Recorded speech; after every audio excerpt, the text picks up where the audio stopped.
Hello, my name is Grant Polychronis.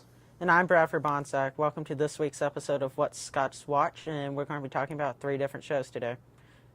So what shows are we talking about? We're going to be talking about Forever on ABC, Silicon Valley on HBO, and Doctor Who on BBC America. You're really going to have to help me out with that one. I know nothing about Doctor Who. So I guess let's start there then. So Doctor Who is a show that you either love or hate. It's about the Doctor, the time-traveling Time Lord from the planet Gallifrey, and all the adventures he goes on with him and his companions. They travel in a TARDIS, or time and dimension in space. And it's a very cool show. You go see, there are alien beings, there's wars, and his arch nemesis is the Daleks. And Daleks are these robot things that have, like, What are they like? Like, they are like these circular... Here, we'll just show you a picture of them. Alright. And that's a Dalek. So, So is this kind of like Star Wars? not exactly, because Star Wars is always sort of in a war. There are parts where he is in wars, but it's different because, like, you're dealing with aliens who all somewhat resemble humans. You can tell they're human actors playing these aliens on pretty much just about all of them. So what's the main plot? The plot is that the Doctor goes and does something, some alien city or something's being attacked by other time travelers or something else, and he goes and puts history back in order. Or sometimes he changes it to whatever way he sees fit, because he can do that. That's an interesting plot. No, but and the very interesting thing about it is that the Doctor can live for like a very, very long time. He can regenerate himself so that he can keep on going. So kind of like you get shot and then like the wound heals immediately, kind of deal like that? No, not necessarily. If he's shot, during regeneration, if he's shot, it heals immediately. But that's only within the 24 hours of him regenerating. What's regeneration? Regeneration, here, let's show you a clip. And that's regeneration. So That was interesting. Yeah. Very bright. Very. It has lots of colors. Alright. And the regeneration process makes him almost invincible. But when he's not being regenerated, he can be shot, he can be wounded, and he need normal care to fix it. But as he is a Time Lord, he has more does he have like advanced normal medicine. strength? Like, He's a human. He has 2 hearts, though, so he can have... oh, so you can shoot him. Yeah, you can shoot him in a heart and he can still live, but he's very, very weak. Oh no, he'd probably bleed out. No, he I'll could be still honest. live. But you would bleed out if you got shot in the heart. yeah, but he, since being from the future, or he's actually not from the future, but he is at the same time, depending on where he is in time and space, that he has access to the most advanced medical equipment that can heal him. Interesting. And so he always has a human companion. For whatever reason, he gets lonely. I'd get lonely too if I was the last of my species. So he outlives them all, doesn't he? Yeah, so he like keeps 1,000 them. companions die. He keeps them around for a while, and then after a while, he sort of puts them out to pasture, or they get killed somehow or another. Yeah. Unfortunate. And then the Doctor never sees them. So, like, for example, his companion Rose, who was around from like 2005 to about 09-ish, she got locked in an alternate dimension. That's unfortunate. And Amy Pond went with her husband who got killed. She went with him to where there were creatures that the Doctor knew would kill her, but she wanted to stay with her husband. Oh. Yeah. So you know she died? Romantic love story. Romeo and Juliet. Yep. So that's, and he changes actors. Like, it's a very genius idea, in my opinion, to be able to regenerate, to go from actor to actor. Keep the show going So you can keep the show going on. Because, like, after a while, the crew and the actors, they sort of get tired of doing a show after 5-6 years or so. You can keep the show going and have very similar things happening by switching out his companions and switching out himself. So And how long has the show been going on then? it started in 1965. And Ooh, it that's went all the way impressive, to actually. 1995, took a 10-year break, and then in 2005 it came back again. That's cool. Yeah.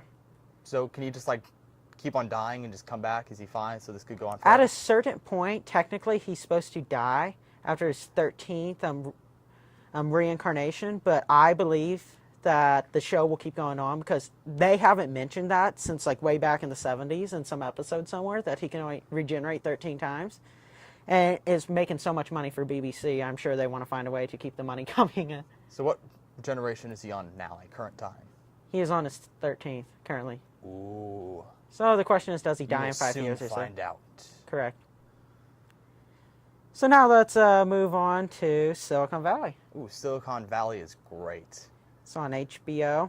Yeah. And so, with HBO shows, just a little precaution. HBO shows can A little have some... mature. Yeah. I recommend getting HBO Go. Yeah. It's phenomenal. Yeah, you can love watch your it. HBO shows anywhere. Silicon Valley is But great. if certain mature scenes bother you, look at the episode first, like the description of it. Like some are MA, some aren't. So I keep that in mind. But for the most part, it might pretty have good. some language, but That's fine. it's a good show. So for any of you out there who like anything about engineering or Technology in California, general. you will Yeah. love this show. In my opinion, it is highly realistic. My dad was an engineer. He went through pretty much the exact same process as these kids, only like 3 decades ago. Yeah. So the process that works, how it usually works, is that stand up straight, right? You go to college. You go to college, You get a degree. or you drop out. And Oh yeah, these kids are dropouts. yeah. Most of the ones in the show are actually dropouts. Which is pretty interesting. Yeah, but it's possible, and So what do you do with an engineering degree? you You could go work for some company, or True. you could try to start your own company. yeah, and a lot of people, especially when they're young, they're like 23 or so, going, what do I have to lose? Might as well go try and start my own company. Like, and these kids are graduating from like Stanford and MIT. They have degrees where they can, like, at any point, if they decide this is going to be a failure, go get an entry-level job at some big technology firm starting with 6 figures. So Exactly. they're set. So they're going, I'm young, I can live off of low wages. Yeah. Like, But- might as well have some fun. Let's continue on with the show. startups. Yeah.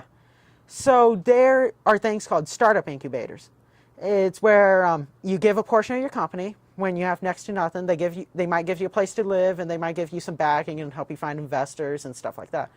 And so the show revolved in the beginning around this startup incubator with a guy named Richard in it, and he was working for Huli, which is the equivalent of Google in real life. Like, you can obviously tell it's Google if you're Yeah. sort of a technology person. Like, it's That's good. colorful and stuff. Continue. And he writes an algorithm to compress songs, and that's all he thinks it is. Then he wants to start a company for it, and he calls it Pied Piper. But in all reality, That's a good reference right there they made. yeah, the song, not the song.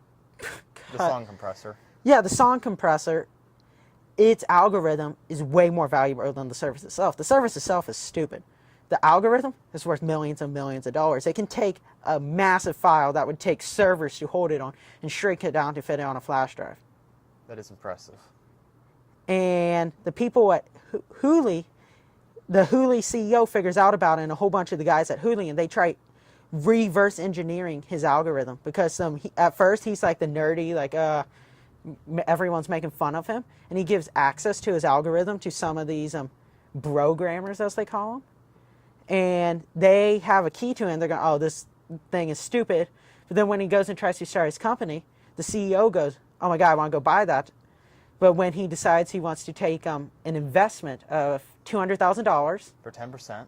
of his company, or be bought out for $10 million, he chooses the $200,000. And that makes the Huli guy very, very mad. But the programmers go to him and say, he gave us access into his thing, and they reverse engineer it, virtually creating the same product.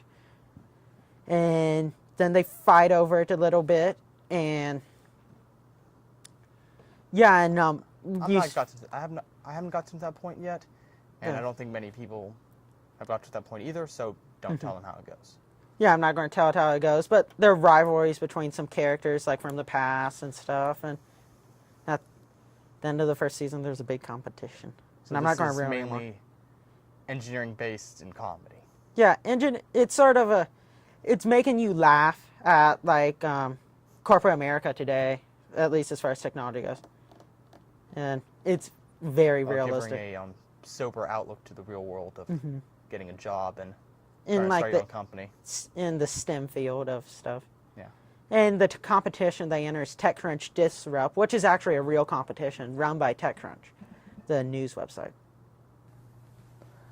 I'm Grant Polychronis. I'm Bradford Bonsack, and thanks for watching What Scots Watch. Tune in next week. Like, subscribe, and comment below.